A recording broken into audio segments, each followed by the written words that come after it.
بسم اللہ الرحمن الرحیم۔ السلام علیکم ناظرین، آج کی ویڈیو میں بات کریں گے کہ بابری مسجد کو شہید کرنے والوں سے اب حساب لینے کا وقت، بہت صبر کر لیا، اب ایکشن لینے کا وقت آ گیا۔ طیب اردگان نے یوگی کے سر کی قیمت لگا دی، طیب اردگان کا ایودھیا پر حملے کا حکم، رام مندر کا فیصلہ سنانے والی سپریم کورٹ ہل گئی، کئی جج اور وکیلوں کی سیکیورٹی سخت، یوگی بڑی مشکل میں پھنس گیا۔ ناظرین، مسلمانوں کے مقدس ترین مقام کو شہید کر کے مندر بنانے کا انجام بھیانک ہو گیا، بھارتی عدالت میں کھلبلی مچ گئی۔ اردگان کو کام سے کام رکھنے کی ہدایت کرنے والا یوگی کہاں ہے، اور اردگان کے آنے کی خبر سن کر اس نے کون سا گھناؤنا کام شروع کر دیا؟ ناظرین، بابری مسجد کی شہادت کا معاملہ دو ممالک کے درمیان اہم ترین مسئلہ بن گیا۔ طیب اردگان کے بارے میں بھارتی ماہرین نے جو پیشن گوئی کی تھی وہی ہوا۔ عالم اسلام اور امت مسلمہ کے سینے فخر سے بلند ہو گئے، بھارتی حکومت لڑکھڑا گئی۔ طیب اردگان نے بھارتی سپریم کورٹ کے ہوش اڑا کر رکھ دیے، مودی کی نیندیں بھی حرام۔ کیا بھارتی حکومت کو یہ فیصلہ واپس لینے پر مجبور کیا جائے گا؟ ترکی اور بھارت کے درمیان ایک اور تنازع پیدا ہونے والا ہے۔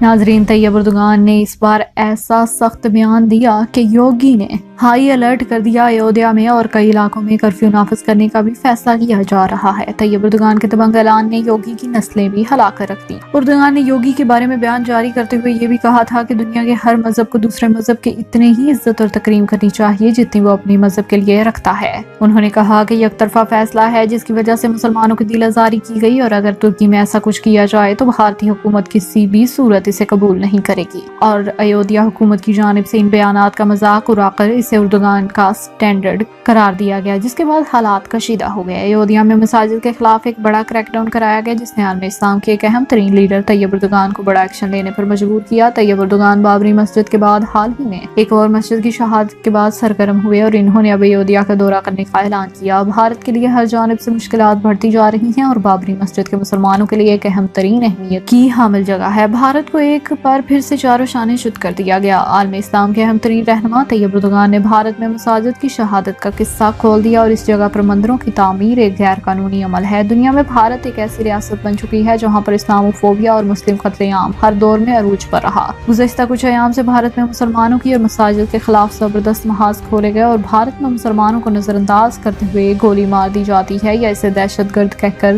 جیل ڈال دیا جاتا ہے۔ ناظرین، بات کرتے ہیں کہ انس حقانی کی، جنہوں نے دبئی ایکسپو کے وقت ہی محمود غزنوی کے مزار پر حاضری دی اور یہ عہد کیا کہ وہ بابری مسجد کی تعمیر کے لیے دوبارہ اقدامات کریں گے۔ بھارت کا شمار دنیا کے خطرناک ترین ممالک میں ہوتا ہے جہاں پر مذہبی انتہا پسندی عروج پر ہے۔ مسلمانوں پر جب ظلم ہوتا ہے تو یورپ اور امریکہ صرف بیان بازی سے کام لیتے ہیں، لیکن جب اپنے اوپر بات آتی تو بھارت کے ساتھ کیا سلوک کیا، بڑی خبر آ گئی۔ ناظرین، مذہبی انتہا پسندی کی بدترین مثال نماز کے دوران بھی کی گئی۔ بھارت کے انتہا پسند ہندوؤں نے نماز کے دوران جے شری رام کے نعرے لگائے، اور بھارتی پولیس خاموش تماشائی بنی دیکھتی رہی۔ بھارت میں موجود انتہا پسندی اپنے عروج پر پہنچ گئی، اس کا سخت نوٹس اقوام متحدہ نے لے لیا۔ ہندو انتہا پسندوں کی جانب سے آئے روز مسلمانوں کے لیے مشکلات کھڑی کری جا رہی ہیں۔ دوسری جانب مقامی پولیس کے 150 اہلکار موجود تھے، کسی نے بھی ہندو انتہا پسندوں کو روکنے کی کوشش نہیں کی اور نہ ہی گرفتار کیا، بلکہ نماز کی ادائیگی کے بعد ہندو انتہا پسندوں نے مسلمانوں کو جگہ چھوڑنے کا کہا، جس پر وہ چلے گئے۔ ناظرین، یہ تھی آج کی بری خبر۔ اس حوالے سے اب آپ کیا کہتے ہیں؟ کمنٹ سیکشن میں اپنی رائے کا اظہار ضرور کیجیے گا۔ اب تک کے لیے اتنا ہی، جزاک اللہ۔